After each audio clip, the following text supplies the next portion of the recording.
श्री स्वामी समर्थ। जय जय स्वामी समर्थ। नमस्कार स्वामी भक्त हो, आपले स्वामी उपासना या चॅनलवर स्वागत आहे। स्वामींची कृपा तुमच्या मुलांवर ही व्हावी असं जर तुम्हाला वाटत असेल तर हा व्हिडिओ शेवटपर्यंत नक्की ऐका। आपल्या मुलांवर बाहेरच्या वातावरणाचा परिणाम होऊ नये, मुलं धार्मिक व्हावीत, मुलांनी प्रत्येक क्षेत्रात प्रगती करावी आणि त्याबरोबर मुलांनी आपले संस्कार सोडू नयेत असंच प्रत्येक आईवडिलांना वाटत असतं आणि त्यासाठी मुलांवर अगदी लहान वयापासूनच स्वामी भक्तीचे संस्कार केले तर मुलं धार्मिक होतात आणि स्वामींची कृपा मुलांवर होते। पण मग यासाठी काय करायचं तेच आपण या व्हिडिओत बघणार आहोत। त्यासाठी आपल्या चॅनलला नक्की सबस्क्राईब करा। तर मंडळी, खरं तर लहान मुलं मोठ्यांकडे बघूनच शिकत असतात। घरात जसं वातावरण असतं त्याच गोष्टी मुलं स्वीकारतात आणि त्याच गोष्टींची सवय मुलांना पुढे होते। हे जरी खरं असलं पण तरीसुद्धा हल्ली असं झालंय की घरातल्यांपेक्षा मुलांवर प्रभाव असतो तो म्हणजे टी व्हीमधल्या कार्टूनचा, मोबाईलमधल्या गेमचा आणि बाहेरच्या वातावरणाचा। त्यामुळे घरात त्यांचं लक्ष आहे का हे पाहिलं पाहिजे। देवघरात बसून आई काय करते हे बघायला मुलांना वेळ आहे का? त्यावेळी ते टी व्हीवर कार्टून बघत असतात। अशावेळी मुलांवर संस्कार हे वेगळे करावे लागतात। काही गोष्टी करायला मुलांना भाग पाडावं लागतं जेणेकरून त्यांना त्या गोष्टीची सवय लागते आणि ती सवय त्यांना मोठेपणी उपयोगी होते। म्हणूनच या व्हिडिओमध्ये आपण काही मार्गदर्शक मुद्दे सांगत आहोत जे तुम्ही तुमच्या मुलांकडून करून घेतले तर मुलांना सुद्धा स्वामी सेवेची सवय लागेल आणि स्वामींची कृपा मुलांवर होईल। त्यासाठी सगळ्यात पहिली गोष्ट करायची आहे ते म्हणजे लहान मुलांच्या अभ्यासाच्या खोलीमध्ये किंवा त्यांचा जो अभ्यासाचा टेबल असेल तिथे स्वामींची छोटीशी मूर्ती किंवा छोटासा फोटो गुरु म्हणून लावा। लहान मुलांना रोज सकाळी उठल्यावर आंघोळ केल्यानंतर आणि संध्याकाळी दिवे लागल्याच्या वेळेला तसेच रात्री झोपण्याआधी स्वामींना नमस्कार करायला लावा। सकाळी उठल्यावर स्वामींना नमस्कार केल्यावर घरात असलेले आजी आजोबा, काका काकू, आई बाबा त्या सगळ्यांना नमस्कार करायला सांगा, म्हणजे त्यांचा दिवस चांगला जाईल। हे तुम्हाला काही दिवस मुलांना सांगावे लागेल। जोपर्यंत त्यांच्या अंगवळणी पडत नाही तोपर्यंत तुम्हाला त्यांच्याबरोबर ते करावं लागेल। तुम्हाला करताना पाहून मुलंसुद्धा या गोष्टी करू लागतील। त्यानंतर स्वामींचा जो मंत्र आहे श्री स्वामी समर्थ आवर्जून मुलांकडून रोज रात्री झोपण्यापूर्वी 11 वेळा म्हणून घ्या। लहान मुलांना खूप जप करू शकत नाहीत म्हणूनच 11 वेळा रात्री झोपण्यापूर्वी हा जप तुम्ही त्यांच्याकडून करून घ्या। हवं तर तुम्ही पुढे म्हणा, मुलांना मागे म्हणायला लावा, पण त्यांना हा जप करून स्वामींना नमस्कार करायला सांगा आणि त्यानंतर मग झोपायला जा। दिनचर्यामध्ये केलेल्या या छोट्या छोट्या घटनांनी स्वामींबद्दलचे महत्त्व मुलांना कळेल, स्वामींबद्दलची आस्था मुलांमध्ये वाढेल आणि मग त्यांना भक्ती करायला शिकवावं लागणार नाही, तर ते आपोआप स्वामी भक्ती करू लागतील। दर गुरुवारी किंवा पौर्णिमेला पालकांनी मुलांना स्वामींच्या दर्शनाला घेऊन जावं। स्वामींचे आवडते फूल कोणतं आहे हे त्यांना सांगून त्यांच्या हाताने ते फूल स्वामींच्या चरणी व्हावं। त्याला वेळ नसेल किंवा मुलांना ते शिकवायला जमत नसेल तर अगदी साधी सोपी प्रार्थना आहे ती मुलांना शिकवा।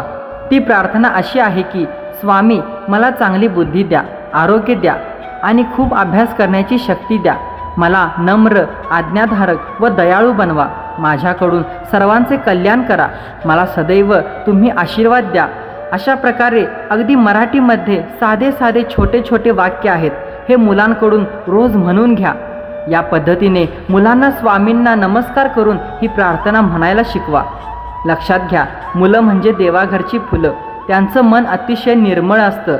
या काही गोष्टींनी त्यांच्या मनावर आपोआप संस्कार घडत जातील आणि मुलांचा संस्कारक्षम मन हळूहळू घडत जाईल। पण त्याचबरोबर त्यासाठी पालकांनाही काही पथ्य पाळावी लागतील। ते म्हणजे घरामध्ये वातावरण प्रसन्न ठेवावं लागेल। आईवडील रोज भांडणार तर मुलांवर कसे संस्कार होणार? त्यासाठी आईवडिलांना कमीत कमी मुलांच्या समोर तरी वादविवाद नाही करायचे, हे पथ्य पाळावे लागेल। खोटं बोलणं पाप असतं, खोटं बोलू नये हे मुलांना जर तुम्ही शिकवायचं असेल तर आधी त्याचा अवलंब तुम्ही स्वतः करावा लागेल. कारण तुम्ही मुलांसमोर जर कोणाशी खोटं बोलत असाल तर मुलं तुम्ही सांगितलेलं ऐकतील अशी आशा बाळगूच नका. तुम्हाला मुलांनी कसं घडावं असं वाटतंय ते तुम्ही त्यांना तुमच्या वागण्यातून दाखवून द्या. कारण मुलांवर पहिले संस्कार घडतात ते आईवडिलांकडून. मुलं सगळं निरीक्षण करून शिकत असतात. आई कशी वागते, कशी बोलते, बाबा कुणाशी कसे बोलतात, बाबा ऑफिसची चिडचिड घरात करतात, या सगळ्या गोष्टींची निरीक्षण मुलं करत असतात आणि तसंच वागणं त्यांच्याकडून होत असतं. अगदी साध्या भाषेत सांगायचं झालं तर मुलांचं मन एखाद्या कॉम्प्युटरसारखं असतं. तुम्ही जेवढा डेटा, जशा प्रकारचा डेटा त्यांच्यामध्ये भरता तो सगळा डेटा मुलं कलेक्ट करतात. हे झालं आजच्या भाषेतलं उदाहरण. पण सांगायचा मुद्दा असा की मुलांचं मन हे निरीक्षण करून शिकण्याचं आहे आणि म्हणूनच पालकांना सुद्धा काही पथ्य पाळावी लागतात. मुलांमध्ये स्वामी भक्ती जागृत होण्यासाठी त्यांना स्वामींच्या लहान लहान गोष्टी सांगा. स्वामींच्या कथांची लहान लहान पुस्तकं बाजारात तुम्हाला विकत मिळतील. त्या कथा त्यांना वाचून दाखवा. म्हणजे अगदी लहान वयापासूनच त्यांचं स्वामींशी एक घट्ट नातं होईल. स्वामी चरित्रातल्या कथांमधून काय चांगलं काय वाईट याचा अर्थ मुलांना समजेल. आणि स्वामी हे आपले गुरु आहेत. गुरुशिवाय मोक्ष आणि गती नाही. स्वामींच्या शिकवणीमुळे मुलांना गुरु शिष्य परंपरा लहान वयात समजू शकेल. वडीलधाऱ्यांना मान द्यायला शिकतील.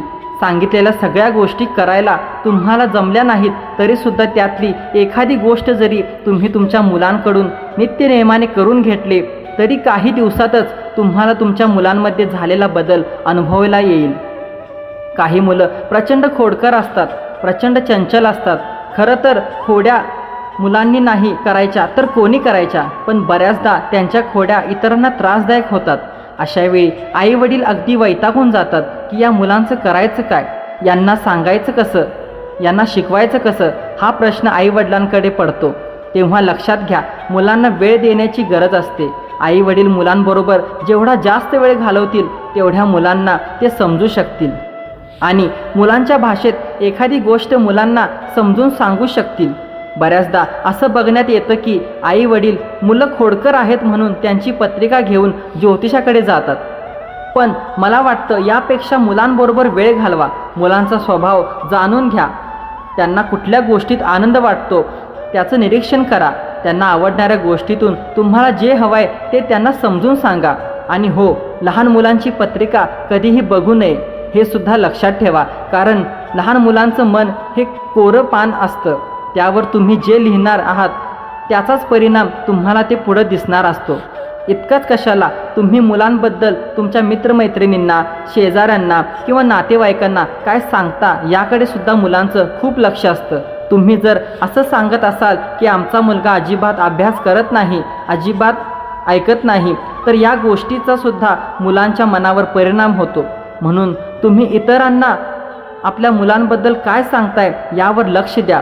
कारण ते त्यानुसार आपली प्रतिमा बनवत जातात आणि मुलांवर तसेच संस्कार घडत जातात. म्हणून मुलांना या बाबतीत अतिशय सावध राहा. मुलांबरोबर वेळ घालवा. मुलांमध्ये मुलांसारखं होऊन त्यांच्यावर संस्कार करण्याचा प्रयत्न करा. श्री स्वामी समर्थ.